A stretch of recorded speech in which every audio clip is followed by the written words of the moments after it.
जमहूरियत की तो यही खासियत है, हर किसी को इलेक्शन लड़ने की खुली छूट है। मैंने भी आज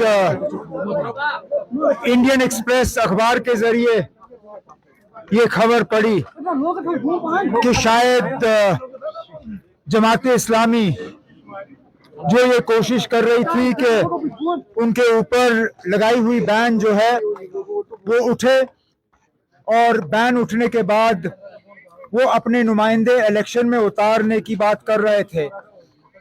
बदकिस्मती से इलेक्शन ब्यूगल बजने से पहले उनके ऊपर लगाई हुई बैन उठी नहीं।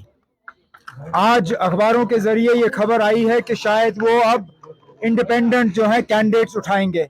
बिस्मिल्लाह, हम तो चाहते थे कि वो अपने सिंबल पे कैंडिडेट उठाएं, अपने पार्टी जमाते इस्लामी के नाम पे कैंडिडेट उठाएं, लेकिन अगर वो मुमकिन नहीं हुआ तो चलिए आजाद उम्मीदवार ही सही आए मैदान में, अपना मंशूर लेके, अपने इरादे लेके, अपने वादे लेके, और फिर लोगों तक है वो किसको वोट देना पसंद करेंगे।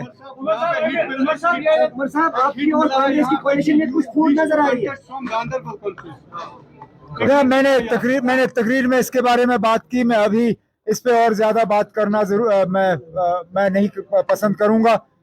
तंजीम की तरफ से फैसला होगा, वो फैसला आप सुनेंगे। साहब ने बोला है कि जो आपकी है, किसने कहा?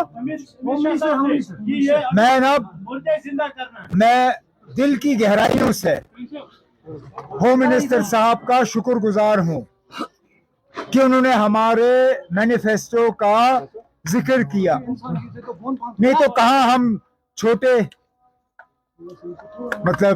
दर्जे की एक तंजीम इस मुल्क के एक दूर दराज कोने में इलेक्शन लड़ते हुए हमारा मंशूर हिंदुस्तान के होम मिनिस्टर को नजर आए, ये बहुत बड़ी बात है। मैं तो बहुत शुक्रगुजार हूं कि उन्होंने जब हमारे मंशूर का नोटिस लिया तो उन्होंने मजबूर किया उन लोगों को जो आज तक हमारा मंशूर पढ़ने के लिए तैयार नहीं थे, उन्होंने भी हमारा मंशूर पढ़ा। अफसोस की बात यह है कि होम मिनिस्टर साहब को हमारे मंशूर में एक ही पैराग्राफ नजर आया, और कुछ ऐसी बातें भी होम मिनिस्टर साहब ने की जो हमारे मंशूर में कहीं है ही नहीं, जिस तरह नाम बदलने की बात। मैंने होम मिनिस्टर साहब के इस ट्वीट के बाद अपना मंशूर दोबारा पढ़ा कि कहीं वो बात मुझसे रह न गई हो, लेकिन वो बात हमने कहीं अपने मंशूर में की नहीं। लेकिन इसके बावजूद मैं होम मिनिस्टर साहब का शुक्रगुजार हूं कि उन्होंने हमारे मैनिफेस्टो को पढ़ा और उसका जिक्र किया। आपने कहा कि आपका जो मैनिफेस्टो है वो कॉपी पेस्ट किया गया है बाकी जो सियासी पार्टी के लोग, तो फिर महबूबा मुफ्ती ने चैलेंज क्यों किया कि अगर ये हमारा मैनिफेस्टो एक्सेप्ट छोड़ दीजिए उनके चैलेंज को। अंग्रेजी में एक कहावत है, imitation is the best form of flattery.